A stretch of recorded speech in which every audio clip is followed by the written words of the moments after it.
Bem-vindo ao canal A Palavra Viva. Hoje vamos tratar de mais um episódio importante dentro do contexto bíblico. O tema é o seguinte: conselho. Iremos estar partindo do texto de Provérbios, número 11, versículo 14. Diz o seguinte o texto em Provérbios: não havendo sábia direção, cai o povo, mas na multidão de conselheiros há segurança. Iremos ver quão importante é nos nossos dias esse ponto tão intrigante que às vezes alguém interpreta mal: o conselho. Iremos ver como que o conselho é tão importante na vida do ser humano no seu dia a dia.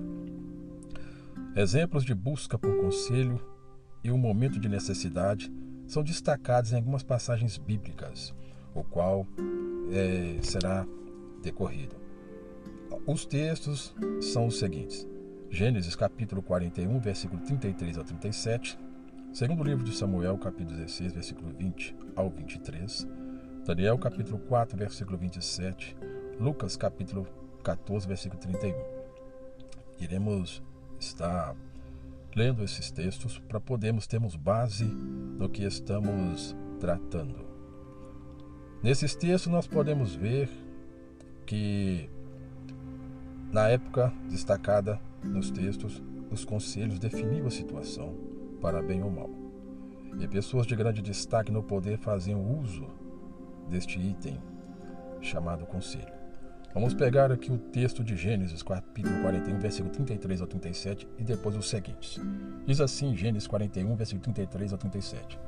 Portanto, proveja-se agora Faraó de um homem entendido e sábio, e o ponha sobre a terra do Egito.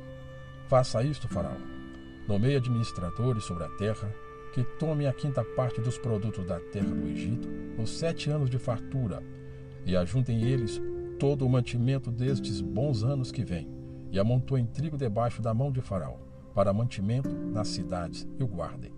Assim será o mantimento para provimento da terra, para os 7 anos de fome que haverá na terra do Egito, para que a terra não pereça de fome. Esse parecer foi bom aos olhos de Faraó e aos olhos de todos os seus servos. Outro texto. Segundo livro de Samuel, capítulo 16, versículo 20 ao 23. Então disse Absalão a Aitofel: dai o vosso conselho sobre o que devemos fazer. Respondeu Aitofel a Absalão: entra às concubinas de teu pai, que ele deixou para guardarem a casa, e assim todo Israel ouvirá que te fizeste aborrecível para com teu pai, e se fortalecerão as mãos de todos os que estão contigo. Estenderam, pois, para Absalão uma tenda no terraço. E entrou Absalão às concubinas de seu pai, à vista de todo Israel. E o conselho que Aitofel dava naqueles dias era como se o oráculo de Deus se consultara.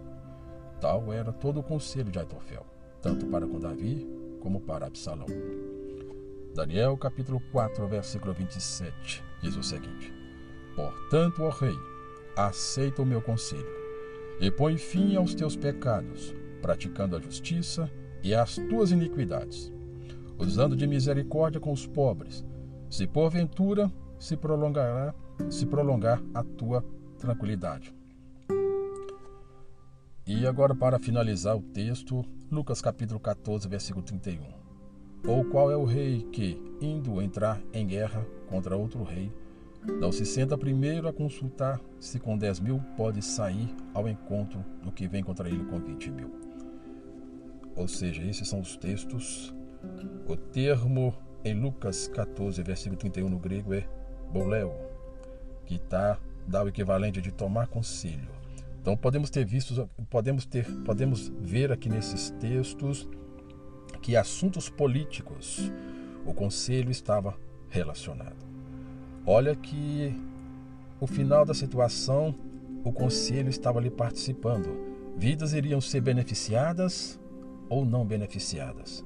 Vejamos o quão importante é o conselho. E hoje, o conselho é importante? É possível evitar tomar uma decisão errada, fazer um investimento não lucrativo, adquirir algo que aparentemente parece ser bom, Vale a pena tomar conselho com os pais? Vale a pena o cônjuge, antes de tomar certa decisão, conversar em particular? Existe um ditado que se conselho fosse bom, vendia. Mas quando olhamos aqui na Bíblia, não é assim. Conselho é bom. Podemos ver o quanto é importante valorizarmos os pontos que às vezes o que é comum nos nossos dias hoje quebra, tira os valores. Conselho é bom. Conselho, sim. Se houver mais conselhos, conforme a Bíblia está falando, dentro dos ciclos, das direções das nossas lideranças políticas, nós iremos ter um resultado social melhor. Porque a Bíblia diz que um bom conselho, na multidão de conselheiros, há sabedoria. E agora pegamos este ponto agora para nós. Se o conselho existir dentro do nosso lar, se o conselho existir dentro do local de trabalho, dentro das escolas, muitas atitudes erradas serão evitadas. Querido ouvinte, que Deus continue te abençoando e que, conforme a Bíblia, você possa fazer uso do conselho, ouvir conselhos que têm base na Bíblia, dar conselhos conforme a Bíblia demonstra, onde vidas possam ser bem direcionadas. Porque vemos nos textos bíblicos que houve pessoas que buscou direção correta no conselho, outros buscou resultados não satisfatórios, como Aitofel deu conselho para Absalão, foi um conselho errado. Mas vemos agora Faraó, vemos Daniel dando conselho ao rei Nabucodonosor. Então, ou seja, que Deus possa te abençoar, que Deus possa enriquecer sua vida, colocar pessoas que têm palavras edificantes, para que você continue sempre indo em uma direção correta. Ouvinte, te agradeço por tua atenção e te espero, se Deus permitir, no próximo episódio deste podcast. Muito obrigado por tua atenção.